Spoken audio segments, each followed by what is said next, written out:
Primera de Tesalonicenses capítulo 2. Vamos a leer del versículo 1 al 9. Porque vosotros mismos sabéis, hermanos, que nuestra visita a vosotros no resultó vana.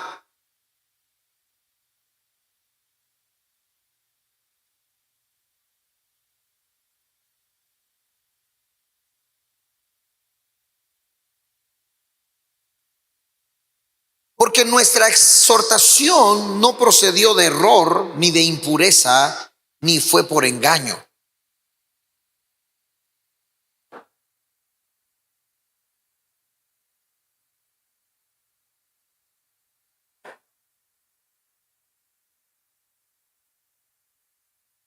Porque nunca usamos de palabras lisonjeras, como sabéis, ni encubrimos avaricia.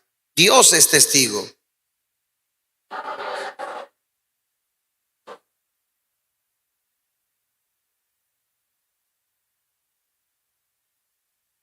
Antes fuimos tiernos entre vosotros, como la nodriza que cuida con ternura a sus propios hijos.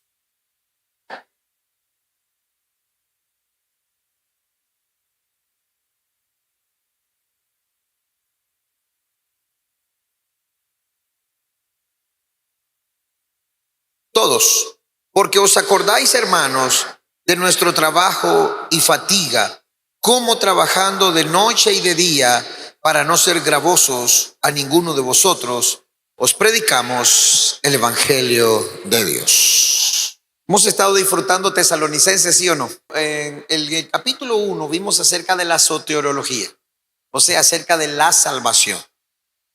Y vimos algunos puntos muy importantes con respecto a la salvación. Recuerden que la salvación es algo que nosotros tenemos que confirmar todos los días. Y que no existe tal cosa como salvos, siempre salvos. O sea, tenemos que entender que la salvación es un proceso que yo tengo que estar confirmando a diario. O sea, Jesucristo ya dio su vida en la cruz del Calvario y borró todos mis pecados. Y agarró mis pecados y los mandó al fondo del mar, y la Biblia dice que jamás se vuelve a acordar de ellos. Pero la Biblia también habla de las raíces amargas. Y esas raíces amargas, dice la Biblia, que cuando brotan, me infectan a mí y pueden infectar también a los demás. Y que por esas raíces amargas yo puedo perder la gracia del Señor. Entonces, primero tenemos que estar seguros de nuestra salvación. Tenemos que estar seguros que si hoy morimos, nos vamos a parar victoriosamente delante de Jesús. La seguridad de la salvación no es si me voy al cielo o al infierno. Cuando la Biblia habla de la salvación, no está refiriéndose a que si vamos al cielo o que si vamos al infierno. Eso es algo que enseñó la religión tradicional. Y eso le quitó la dignidad que los cristianos tenemos. Entonces, por eso existen muchas cosas que entra el legalismo, que yo tengo que ganarme para poder ir al cielo. Entonces tengo que hacer obras de caridad para ir al cielo. Entonces tengo que hacer un montón de cosas con mi esfuerzo para ir al cielo. Y le quitamos entonces la verdad de que el evangelio, la salvación, el tema principal no es si vas al cielo o al infierno. El tema principal de la salvación es que somos hijos de Dios. Somos hijos del Rey. Hemos sido trasladados del reino de las tinieblas y ahora pertenecemos al reino de Dios. No es si voy al cielo o al infierno, no. Es que ahora yo tengo la dignidad de ser hijo de Dios, de ser como Cristo, de ser santo y de no pecar. Cuando yo entiendo que eso es la salvación y que no solo se trata de ir al cielo o al infierno, entonces yo vivo todos los días confirmando esa salvación. Porque aquel que vive en confirmando esa salvación y que tiene esa esperanza, se purifica a sí mismo todos los días. Entonces nos damos cuenta que la obra de la fe, nos damos cuenta que la obra de amor, y nos damos cuenta que la constancia en la esperanza del regreso del Señor es parte de confirmar la salvación. Así que el tema de la salvación tiene que estar bien claro en nosotros, porque en la salvación también está la elección y la predestinación. Y de eso también estuvimos hablando. Y tiene que estar bien claro en nosotros. ¿Por qué? Porque nosotros tenemos que estar completamente seguros que si hoy nos paramos delante de Jesús, vamos a pararnos victoriosamente. ¿Y eso qué significa? Que si me muero, yo me paro victoriosamente delante del Señor. Por lo tanto, no tengo miedo a morir. No tengo miedo a que llegue la muerte en cualquier momento. Estoy listo para encontrarme con mi Señor. Entonces, no le tengo miedo a la muerte. No tengo miedo a nada ni a nadie. ¿Por qué? Porque yo estoy completamente seguro de mi salvación. Así que yo les pregunto, ¿están seguros de su salvación? ¿Están seguros de su salvación? Si hoy se mueren, ¿se van a encontrar victoriosamente con Jesús? ¿Ah? Aunque si eso pasara, solo cuando lleguemos ese día nos vamos a dar cuenta. Si usted se muere y abre los ojos y todo está oscuro, hermanito, usted está en el lugar equivocado. Lo siento. Pero si usted se muere y abre los ojos y todo está lleno de luz, ¡aleluya! Entonces entró al lugar correcto. Pero de eso se va a dar cuenta solo el día que se muera. Por eso es que todos los días confirmo la salvación. Todos los días me aseguro de que Cristo sea mi Señor. Todos los días me aseguro de estar limpiando mi conciencia, de estar purificándome, de estar santificándome todos los días, de vivir en la plenitud del Espíritu Santo. Entonces, ¿qué es la salvación en sí?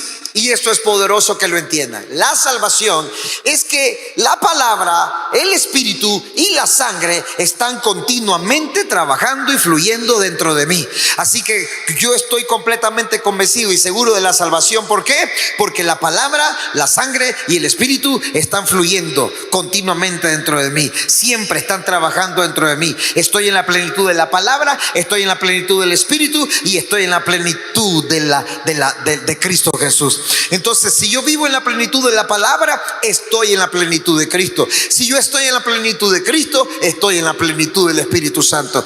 Y eso es lo que está continuamente trabajando dentro de mí. La sangre que está dentro de mí me está purificando continuamente, me está limpiando continuamente. La palabra me está limpiando. El fuego del Espíritu Santo me está limpiando. Continuamente me estoy renovando todos los días. Por eso es que la salvación tiene que ver con esas tres cosas. Tres dan testimonio en el cielo: el Padre, el Verbo y el Espíritu. Tres dan testimonio en la tierra: la palabra, el agua y el Espíritu, la sangre y el Espíritu. ¿Qué significa entonces? Que aquí en la tierra yo tengo que estar continuamente confirmando que vivo en esa plenitud de la palabra, que vivo en esa plenitud del Espíritu y que vivo en la plenitud de Cristo Jesús. Y por eso vimos acerca de los tres evangelios: el evangelio de Dios, el evangelio de Cristo y mi evangelio. Hoy vamos a seguir hablando un poquito del evangelio de Dios. Así que se recuerdan, ¿verdad?, de todo esto que estamos hablando. Comenzamos entonces con el versículo 1 que dice: porque vosotros mismos sabéis, hermanos, que vuestra visita a vosotros no resultó vana. Y quiero para acelerar un poquito, mencionar los dos versículos para ir a otro texto de la Biblia. Dice: porque vosotros mismos sabéis, hermanos, que vuestra visita a vosotros no resultó vana, pues habiendo antes padecido y sido ultrajados en Filipos, como sabéis, tuvimos de nuevo en nuestro Dios para anunciaros el evangelio de Dios en medio de gran oposición. Ok, quiero hablar del primer versículo y la primera parte del segundo. Dice Pablo aquí: porque ustedes saben que la visita a vosotros no resultó vana. ¿Por qué no resultó vana la visita a Tesalonicenses? ¿Por qué no resultó vana? Porque solo necesitó 3 semanas para que esa iglesia recibiera la palabra de Pablo como la palabra de Dios. Y esas 3 semanas fueron suficientes para que la iglesia de la iglesia de Tesalónica impactara toda Asia.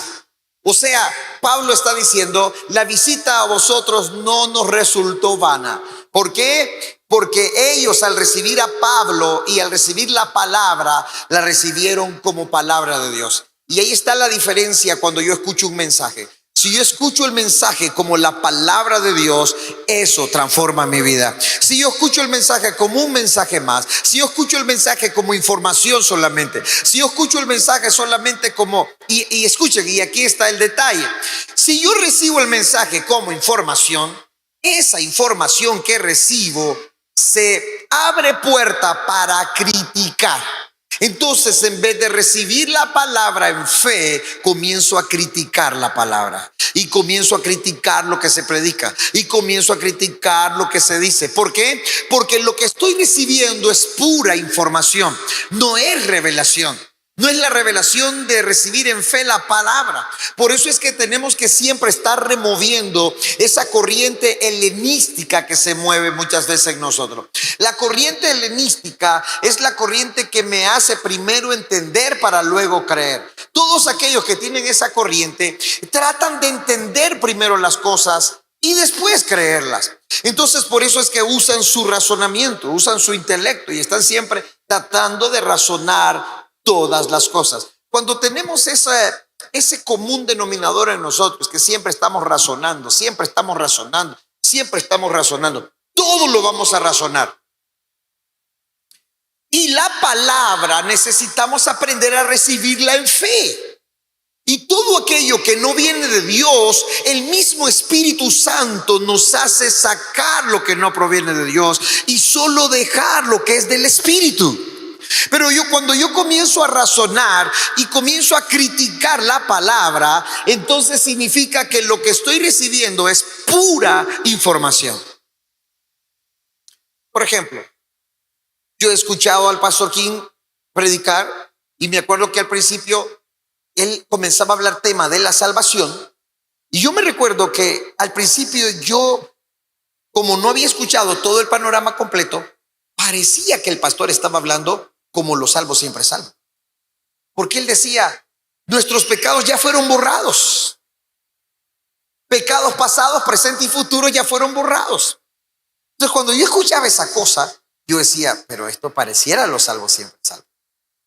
Pero automáticamente yo cerraba esa información y recibía en fe la palabra. Yo recibía en fe. Yo sé lo que son los salvos siempre salvos y es algo que yo no creo. Entonces yo no me ponía a cuestionar cuando el pastor predicaba eso solo porque yo creía que era así. Simplemente yo cerré eso automáticamente y yo recibí la palabra en fe. Cuando el pastor comienza a enseñar todo el panorama completo y yo comienzo a ver todo el panorama completo, entonces yo digo, con razón el pastor predicaba sobre eso. Pero ¿qué sucede si yo solo estoy recibiendo la información? Entonces me vuelvo crítico en vez de un receptor correcto de la verdad de la palabra. Entonces, ahora que entendemos el tabernáculo celestial, ahora que entendemos el libro de Hebreos, ahora que entendemos el libro de Marcos, ahora que entendemos toda la palabra, nos damos cuenta entonces que la salvación o los pecados fueron completamente borrados en el tabernáculo celestial. Que lo que Jesucristo hizo en la cruz del Calvario fue agarrar los pecados de toda la humanidad, llevarlos al tabernáculo celestial y completamente borrar el registro por medio de su sangre. En otras palabras, en el tabernáculo celestial estaba el registro del pecado de cada uno de nosotros, pasado, presente y futuro. ¿Qué hizo Jesús? Limpió con su sangre todos esos pecados. Cuando nosotros entendemos el significado de las fiestas, y yo eso lo expliqué la vez pasada, la fiesta de expiación, cómo le ponía la mano el sumo sacerdote al cordero, simbolizando el pecado de todo el pueblo sobre ese cordero. Y que cuando ese cordero era mandado al desierto y el cordero no regresaba, era una señal de que el pecado de todito el pueblo había sido expiado. Ahora, lógicamente, en el Antiguo Testamento, no es que el pecado se borraba de una vez. Lo que significaba era que el juicio era pospuesto. ¿Por qué? Porque cada año tenían que hacer el mismo sacrificio, la misma ofrenda, porque el pecado no se borraba, solo se posponía el juicio. Pero eso, ¿a dónde nos estaba llevando? A la persona de Cristo. Cristo iba a ser el cordero, la ofrenda perfecta, para morir de una sola vez y borrar para siempre todos nuestros pecados. Entonces, cuando entendemos lo de las fiestas, cuando entendemos lo que dice Hebreos y cuando entendemos lo que hizo Jesús, nos damos cuenta entonces que es verdad. Todos los pecados pasados, presente y futuro fueron completamente borrados. Y que dice el Señor que no hay más sacrificio por el pecado. Un solo sacrificio. Jesucristo es el único sacrificio por los pecados de todos. El punto es este. Si Jesús borró los pecados, ¿por qué pecamos? Entonces, en cada prédica tenemos que ver la antropología del hombre o la antropología bíblica. ¿Y qué es la antropología bíblica? Es el estudio del viejo hombre y el nuevo hombre. Entonces, si todos los pecados fueron borrados, ¿por qué pecamos? Porque el que peca es el viejo hombre. Porque el viejo hombre lo único que puede hacer es pecar. Y ahí entra lo que dice Juan capítulo 3, versículo 3 y versículo 5. De cierto os digo que el que no nace de nuevo no puede ver el reino de Dios. El que no nace del agua y del espíritu no entrará en el reino de Dios. Significa que mis pecados fueron borrados, pero si yo no vivo del agua y del espíritu, yo no puedo entrar al reino de Dios. ¿Entienden por dónde va el asunto? Entonces, ¿y qué es vivir del agua? Es vivir de la palabra. Porque la Biblia dice que la palabra es el agua que nos está purificando y nos está limpiando. Dice Efesios que el Señor limpia a su iglesia por medio del lavamiento de la palabra. ¿Por qué es que Satanás quiere que ustedes se duerman en los mensajes? Y te pone un demonio para cerrarte los ojos. Te pone unos espirititos aquí, ¿ve? Y de repente estás.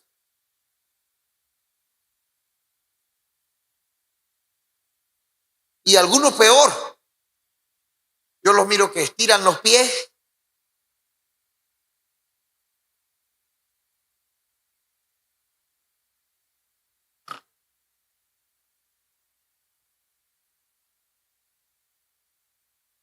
Yo les aseguro que apagamos la luz y todo el mundo hace silencio y ese tipo se despierta. Dice, ¡el rapto! Se asusta. Porque necesitamos la palabra para poder ser limpiados. Entonces, quiero que entiendan esto. Estoy como repitiendo, pero creo que es necesario. La salvación tiene que ver con esto. Ahora, Cristo entonces muere y con su sangre limpia todo el pecado de todos. Entonces, ¿qué significa? ¿Por qué peco si los pecados ya fueron borrados? Porque existe algo que se llama sarx. Diga conmigo sarx. ¿Qué es sarx? Carne. ¿Y dónde comienza la sarx? En Génesis capítulo 4, el Señor le dice a Caín que el pecado está a las puertas. Y en Génesis capítulo 6, Dios dice que se arrepiente de haber hecho al hombre y que no contendrá más su espíritu con el hombre, porque ciertamente el hombre es sarx. El hombre es carne. ¿Y qué dice Gálatas? Dice Gálatas capítulo 5, pues digo que andéis en el espíritu, os digo pues que andéis en el espíritu y no satisfagáis los deseos de la sarx. ¿Por qué? Porque los deseos de la sarx, los deseos de la carne son enemistad contra él. Entonces dice que se oponen entre sí, los dos se oponen entre sí para que no hagáis lo que quisieren. Romanos, dice Pablo, ay de mí que soy miserable, porque lo que quiero hacer no hago y lo que no quiero hacer, eso hago. Lo que Pablo está hablando ahí es de la antropología bíblica, del viejo hombre y el nuevo hombre. Significa entonces que el Señor borró todo registro de pecado, pero peco cuando vivo en el viejo hombre, peco cuando actúo en el viejo hombre, y ese pecado que cometo en el viejo hombre se va acumulando en mi conciencia. Por lo tanto, cuando en mi conciencia yo no la vivo renovando, limpiando, purificando con la sangre, con la palabra, entonces todos los pecados que están en el registro de mi conciencia son la materia prima para que la carne, el SARS y los demonios se agarren de ahí para despertar en mí la concupiscencia. Y la concupiscencia me provoca la tentación, y la tentación me lleva al pecado, y el pecado me lleva a la muerte. Por lo tanto, el pecado que cometo tiene que ser completamente limpiado por medio del arrepentimiento. Por eso los salvos siempre salvo dicen: no existe el pecado porque Cristo ya lo derrotó en la cruz del Calvario. Los salvos siempre salvo dicen: no necesitas arrepentirte porque los pecados ya fueron perdonados. No necesitas arrepentirte porque lo que peca es tu carne, tu espíritu sigue intacto. Pero Pablo dice que hay de aquellos que destruyen el templo porque Dios los destruirá a ellos. Y el templo es nuestro cuerpo, que es el templo del Espíritu Santo. Entonces el arrepentimiento es algo que yo tengo que hacer todos los días. Yo tengo que estar en un continuo arrepentimiento para santificarme y purificarme y hacer que todo registro en la conciencia vaya borrándose, limpiándose. ¿Por qué? Porque llega el momento que cuando la carne quiere materia prima para pecar, no encuentra, porque no existe ningún registro en la conciencia. Entonces, ¿por qué un hombre puede vivir completamente en santidad y no pecar? Porque sus pecados fueron completamente limpiados, porque en su conciencia no hay registro del pecado. Por lo tanto, no vive en el viejo hombre, vive en la plenitud del Espíritu Santo, y en esa plenitud se renueva constantemente, y en esa plenitud no hay posibilidad de pecado. ¿Por qué? Porque vivir en la plenitud del Espíritu Santo es vivir en el estado del nuevo hombre. Y vivir en el estado del nuevo hombre es vivir cero pecado. Pero ¿qué hace el espíritu de religiosidad? ¿Cómo es eso que yo no voy a pecar? Porque lo primero que te hace el espíritu de religiosidad es: vos sos pecador, vos sos débil, vos cometés pecado todos los días. Y ese es el espíritu de religiosidad. Nosotros tenemos que entender que sí es verdad, pecamos todos los días, pero entre más nos vamos limpiando y purificando de ese pecado, se le va perdiendo la fuerza a ese pecado hasta que ese pecado ya no tiene nada de fuerza en nosotros. Un ejemplo: si mi pecado es mentir, y hoy mentí, pero me arrepentí genuinamente de corazón, y mañana vuelvo a mentir, ¿es una acumulación de pecado o el pecado de mañana es nuevo? ¿Ah? ¿Ah? ¿Es nuevo o es acumulación de pecado? Es nuevo, porque este pecado ya se borró. Y puede venir el diablo y decirle al Señor: mira, este mintió ayer. Y el Señor va a decir: ¿cuándo? No me acuerdo. Porque Él ya no lo tiene registrado, porque te arrepentiste genuinamente. Ahora, ¿qué sucede? Volviste a mentir al día siguiente.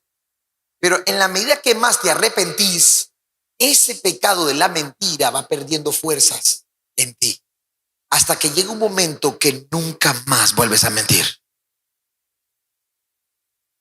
Ya no, sí, escúchame, ya no existe la fuerza. Ya no hay la fuerza del pecado de la mentira para mentir. No existe fuerza de ese pecado, de tal manera que ya no hay mentira en ti, porque el pecado de la mentira perdió total control en ti. Entonces, la concupiscencia viene de aquel registro que está en mi conciencia, que de ahí lo toma mi sarx, mi carne. Y una vez que yo cedo a los deseos de mi concupiscencia, caigo en la trampa de la tentación y por consiguiente la muerte. ¿Entienden cómo es esto? Entonces, por eso es que continuamente nos renovamos. Entonces, en todas las prédicas que demos, ustedes van a estar siempre escuchando que vamos a estar hablando del viejo y del nuevo hombre. Porque entre más nosotros venzamos el estado del viejo hombre, más santos vamos a ser y más en la plenitud del Espíritu Santo vamos a vivir. Entonces, renuncien a la idea de que no se puede. Renuncien a la mentira de la religiosidad de que no es cierto. Que santos solo son aquellos que hacen milagros. Ustedes saben que la Iglesia Católica dice 3 milagros y ya lo beatifican y ya lo hacen santo. Pero eso es mentira. Ustedes son santos porque Cristo los hizo santos. Somos justificados por la fe por medio de Jesús y Él nos ha hecho reyes y sacerdotes de un nuevo pacto. Somos nación santa.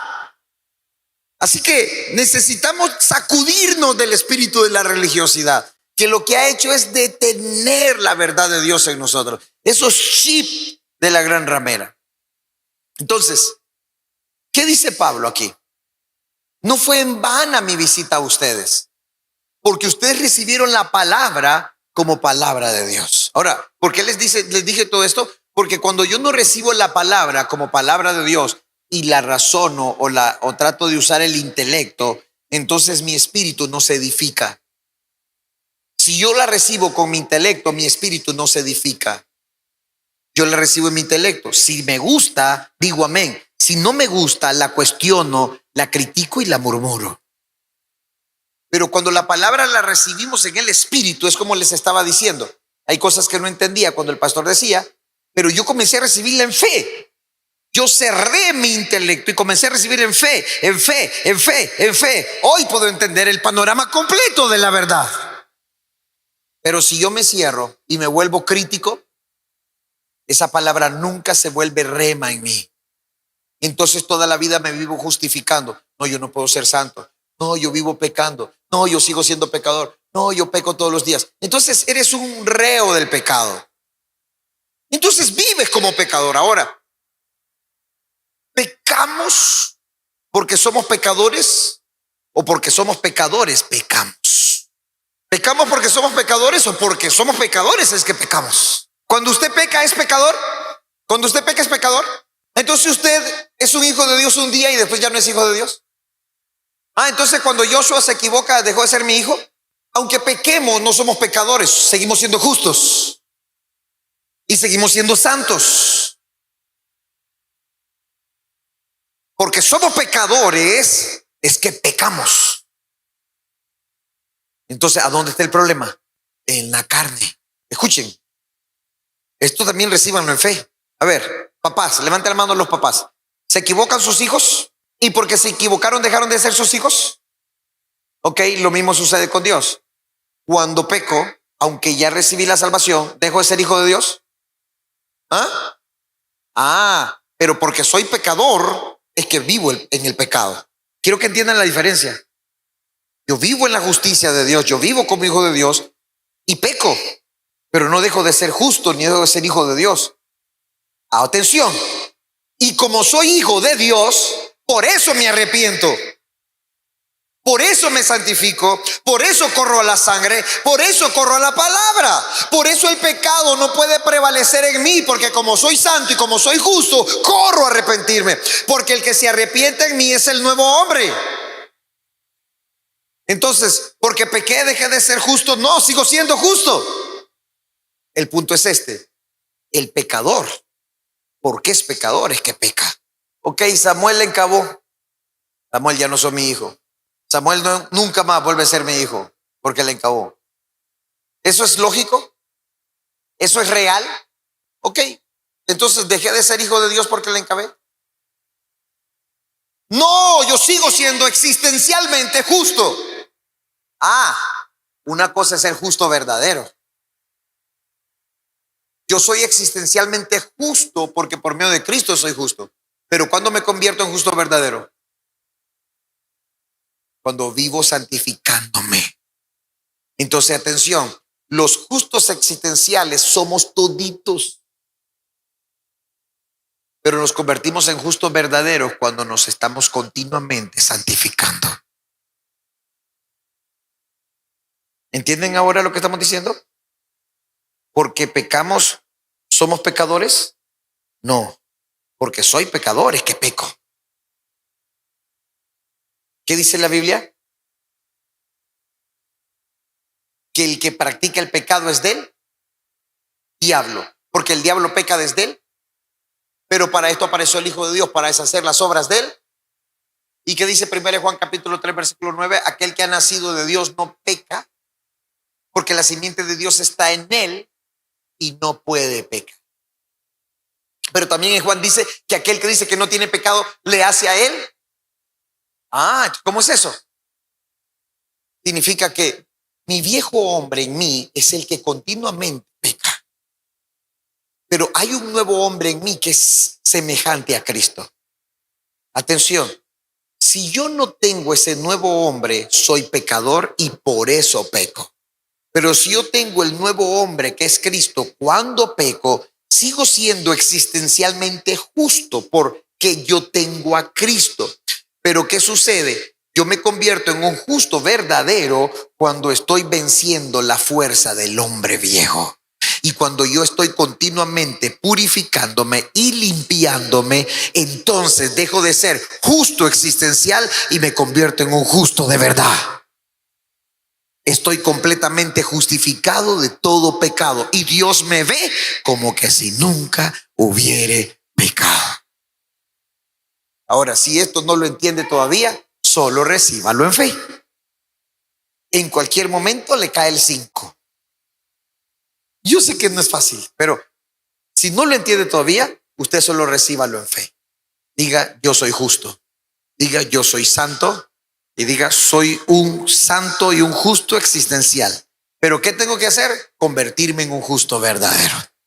Y por eso es el proceso de la santificación.